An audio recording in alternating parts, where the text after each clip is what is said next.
Mekah merupakan kota suci umat Islam yang memiliki sejarah panjang,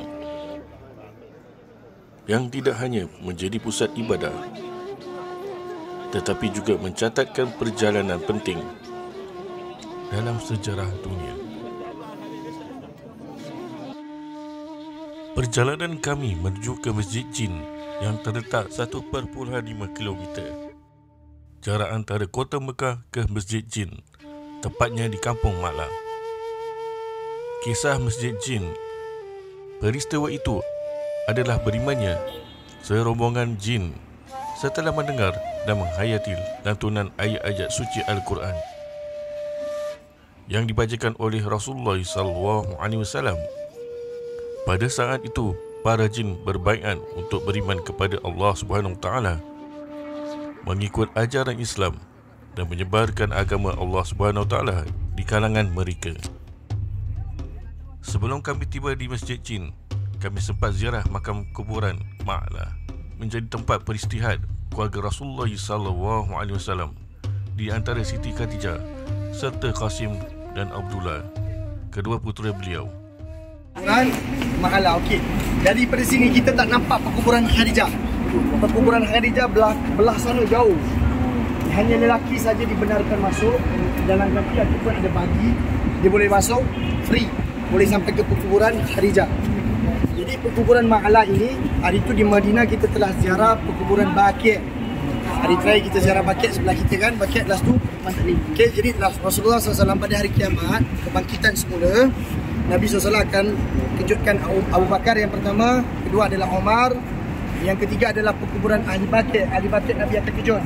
Yang keempat adalah perkuburan. Setiba kami tiba di Masjid Jin, azan berkumandang masuknya waktu maghrib, dan kami sempat bersolat Jumaat dan merasai suasana Masjid Jin.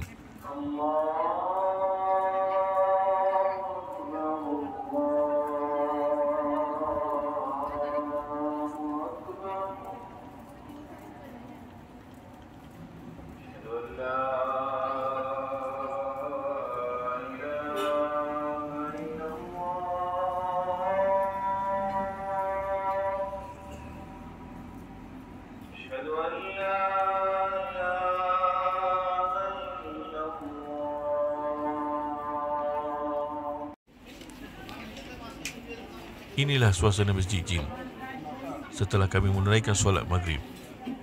Anda akan dapat melihat kedai jualan kawasan luar Masjid Jin.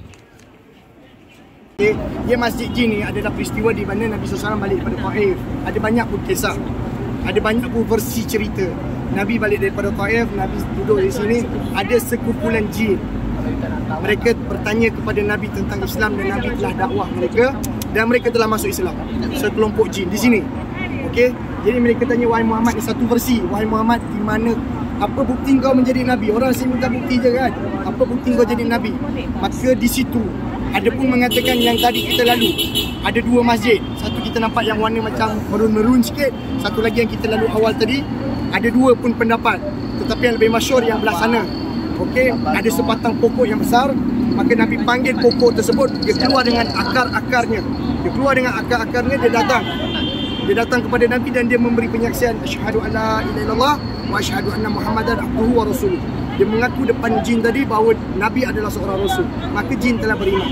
Jadi kat sana ada masjid pokok, sini ada masjid jin. Pokok tu telah datang, kemudian Nabi perintahkan semula pokok tu telah masuk semula ke dalam tempat asalnya dan dia telah duduk di tempat asalnya. Dan pokok tu dah tak ada, dia jadikan masjid.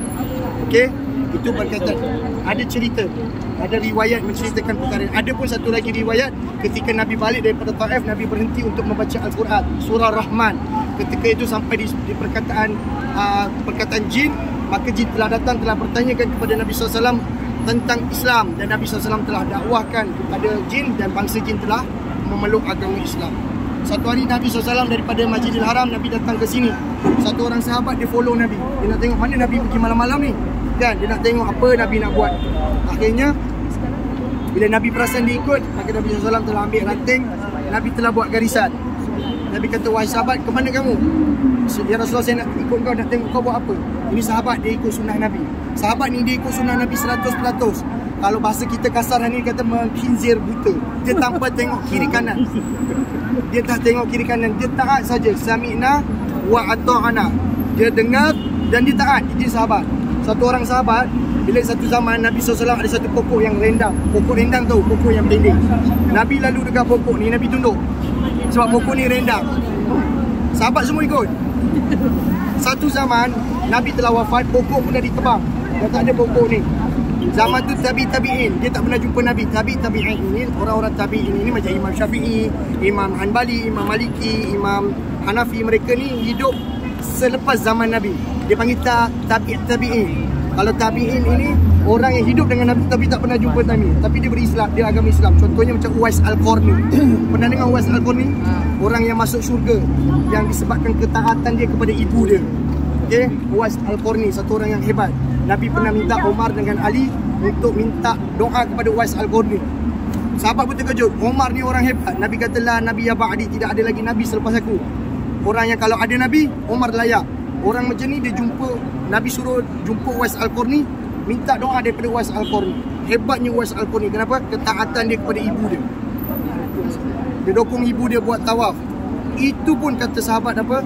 Sedikit pun perkataan yang ketika ibu kamu melahirkan kamu, perkataan sakit yang meneran untuk mengeluarkan kamu, perkataan itu jika kamu tawaf ataupun diberikan dunia dan segala isi harta ni, harta kamu, dunia dan isi ni kamu punya, kamu serah kepada Allah dan Rasul untuk menggantikan perkataan ketika ibu kamu sakit melahirkan kamu, nescaya kamu belum boleh balas jasa ibu kamu.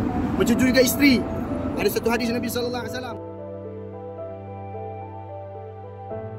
Masjid Jin di Mekah bukan sekadar bangunan tua, melainkan simbol kekuatan dakwah Islam yang mengatasi batas manusia dan jin.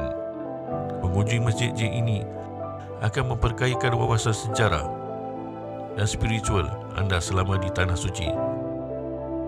Maka di segala kegiatan umrah dan haji, jemaah dari seluruh dunia kerap menyempatkan diri untuk melihat dari dekat masjid tersebut agar perjalanan ziarah lebih terjamin.